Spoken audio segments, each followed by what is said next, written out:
Shalom balingami kati na nkolo. Lelo ezali mokolo oyo tokutanaka na bino na programme na bino oyo bolandaka ntango nyonso 2 minutes avec Jésus-Christ.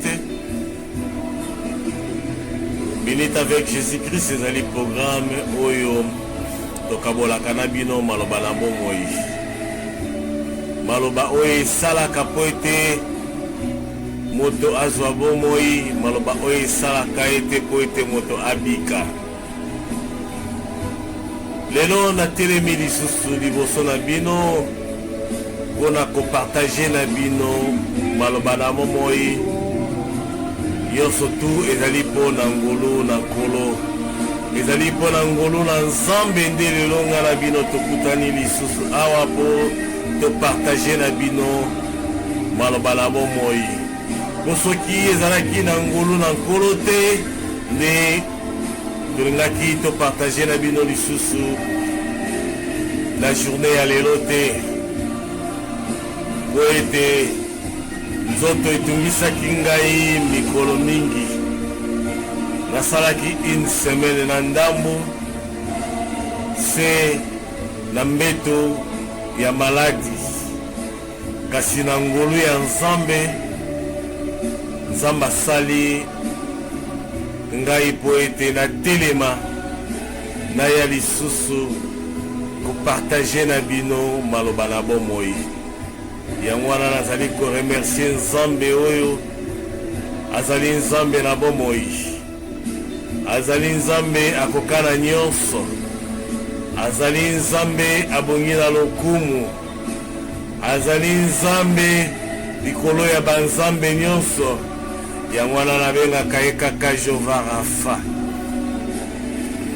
nabengaka ye Jehova Rafa, Nzambe oyo asilisi mayele ya baminganga nyonso tu, Nzambe oyo atondi na solution likolo ya baprobleme nyonso tu.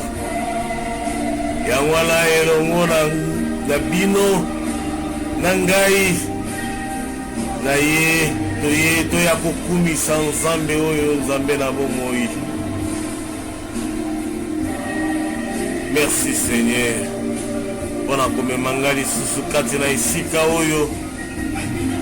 Merci moyengebele mpona kopesa ngai lisusu makasi ya ngai ko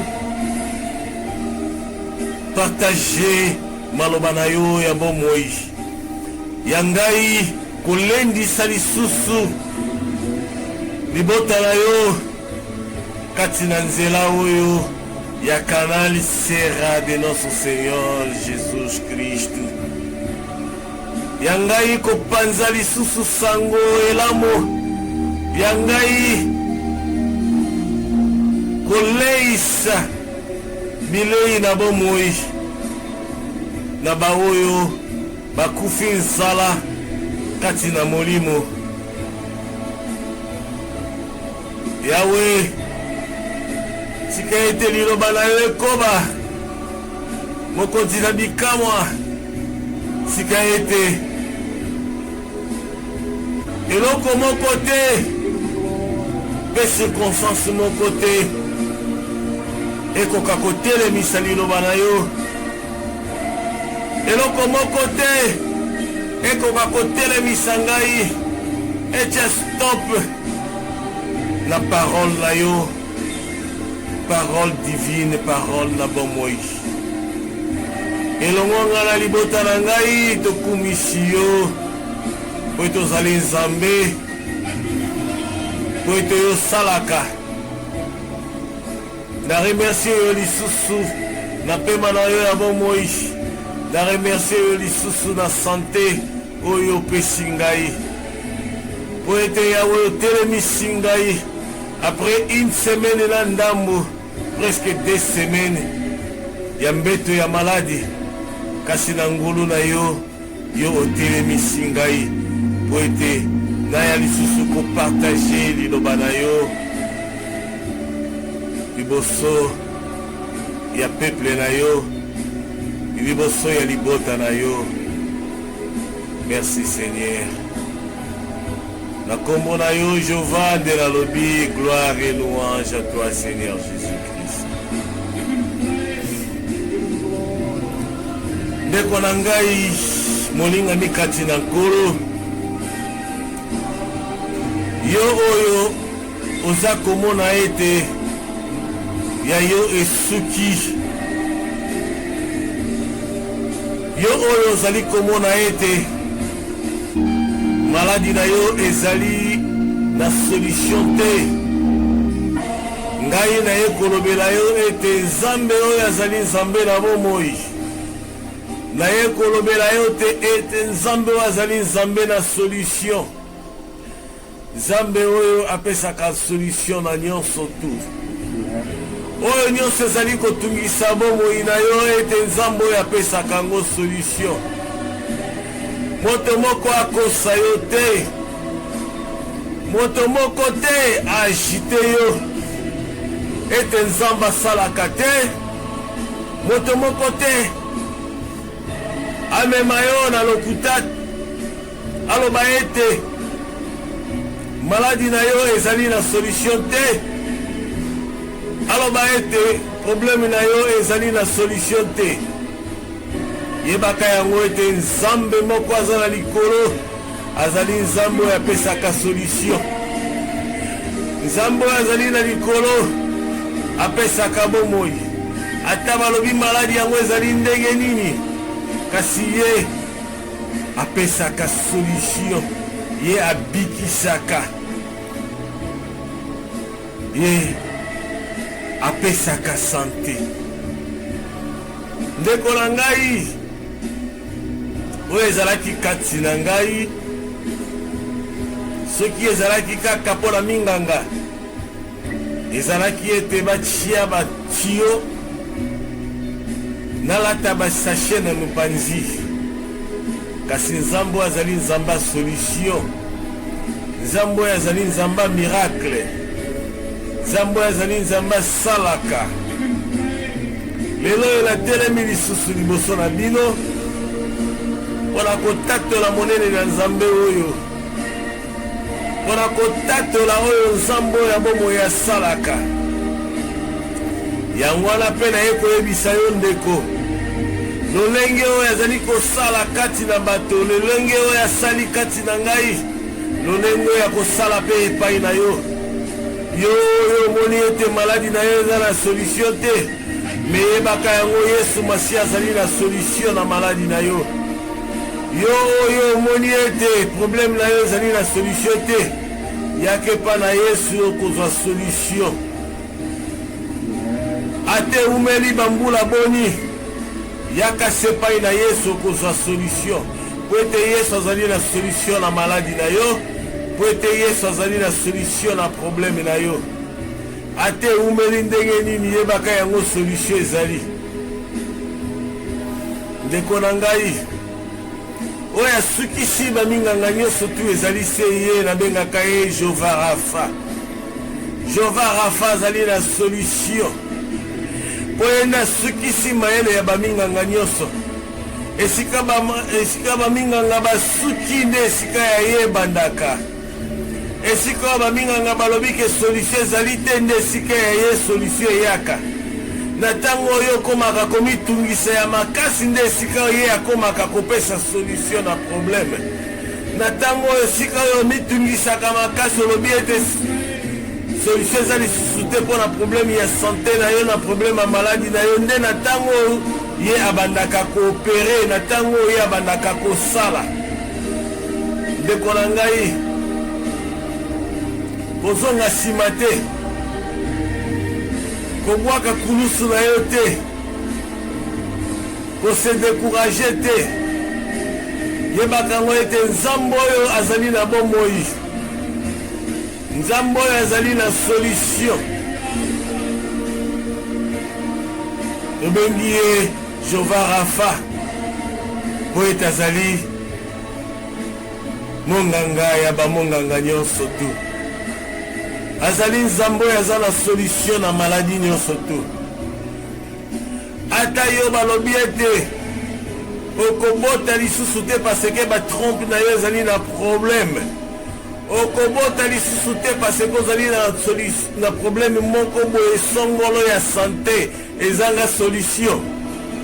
Me yebaka yango ete nzambe wana oyo aoperaka sans cicatrice, nzambe wana oyo abotisaka basi sans batrompe, nzambe wana oyo abotisaka basi oyo balobaki bakobota lisusu te, azali na bomoi, azali kokontinue kosala, akosaka te, azali se nzambe moko wana oyo azalaka kosala, azali kosala, akokontinue kosala. Ndeko na ngai ya mwasi, probleme na yo eleki ya Sara te, probleme na yo eleki ya Ana te. Lokola apesaka solution epai ya Sara, akopesa solution epai na yo. Kaka nzambe wana asalaka epai ya Ana, ye nde akosala epai na yo. Achangea te, azali se kaka moko wana, azali se nzambe moko wana, achangea te, azali kokontinue kosala. Bolimbisi nzambe wana akosala, achangea te nzambe wana. Ndeko mobali, kokanisa te ke probleme na yo nde esukisi ba probleme nyonso tu. Chômage na yo ezali suka ya mokili te, chômage na yo ezali souffrance ya suka te. Yebaka yango solution ezali nzambe wana oyo alongola pasi ya libota ya Gedeon, oyo alongola soni ya libota ya Gedeon, alongola bango na pasi, nde nzambe wana akopesa yo solution, akolongola yo pe na pasi, akolongola yo na chômage, akolongola yo na soni yo na libota na yo, lokola alongolaka Gedeon na soni ya pasi na libota na ye.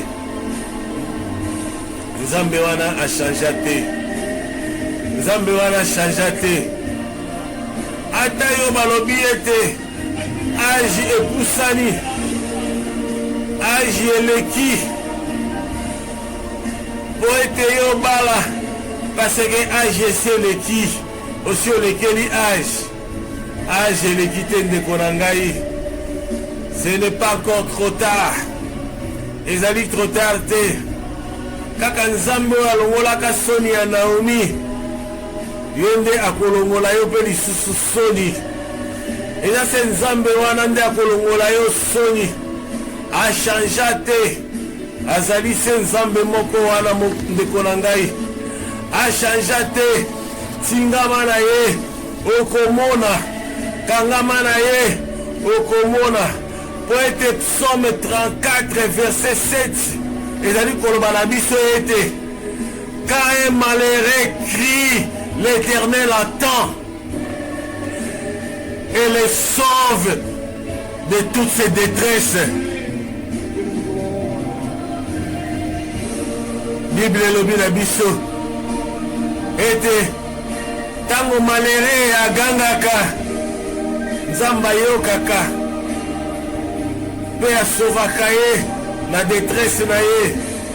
Yango wana ezali moma oyo yo ndeko na ngai okita na se ya mabolongo na Yesu Masiya, okita na se ya mabolongo na Yesu po ete oganga, oganga na bapasi na yo, oganga olela bapasi na yo, oganga na situation nyonso tu oyo ezali kotungisa bomoi na yo, ete komona nzambe wana kosala, nzambe wana akosaka te, azali nzambe na bomoi, nzambe wana akosaka te, azali nzambe na nguya, nzambe wana akosaka te, azali nzambe ya solution, azali nzambe na bomoi, achangea te, kaka lolenge ya salaka nde azali kosala, kaka lolenge ya salaka lolenge wana azali kosala pe ya kokontinue kosala.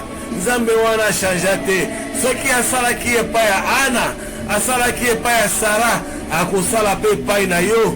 Okosimba bana, okosimba mapasa, okosimba bana. Soki asalaki epai Naomi, akosala pe epai na yo. Okosimba libala. Soki asalaki epai Gedeon, akosala pe epai na yo. Okozwa mosala, okozwa elonga, okolongwa na pasi.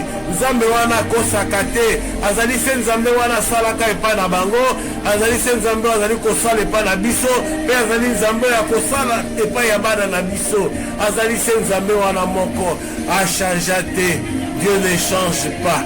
Nzambe achangea te, azali se moko wana nzambe na bomoyo. Poete soki totali lisusu na psaume 50:15. Psaume 50:15 elobi na biso ete évoque-moi au jour de la détresse, je te délivrerai et tu me glorifieras. Bible ezali koloba na biso ete to évoke nzambe na tango ya détresse, nzambe wana akosala. Bible ezali koloba ete nzambe azali koloba tobelela na mokolo ya pasi ete akodelivre biso pe tokokumisa ye. Totali na makomi nyonso mibale wana ete nzambe azali koloba toujours ete tobelela ye na tango ya bapasi na biso ete ye akosala. Ndeko na ngai ozali kozela nini? Kitisa mabolongo na yo, kitisa mabolongo na yo na se, kitisa mabolongo na yo na se.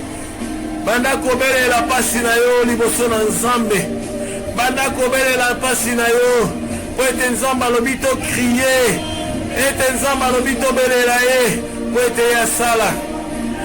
Nzambe alobi ete ayokaka koganga ya moto na pasi.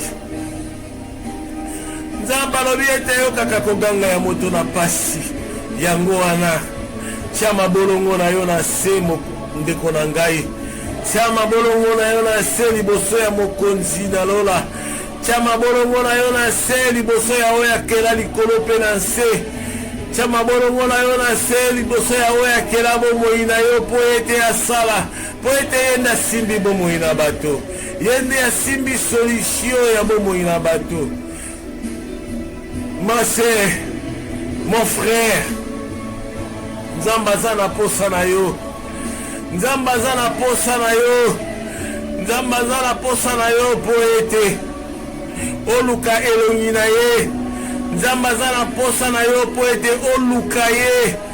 Alobi ete luka ye po ete ye asalela yo, luka ye po ete ovivre, luka ye po ete ozwa bomoi, luka ye po ete olonga, luka ye po ete obikisama, luka ye po ete opambolama.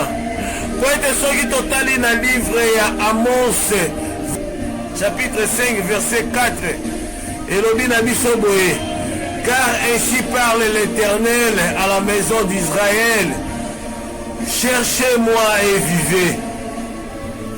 Luka nzambe po ete ovivre, luka nzambe po ete ozala na bomoi, luka nzambe ndeko na ngai, luka nzambe, belela nzambe na moma oyo po ete ozwa bomoi.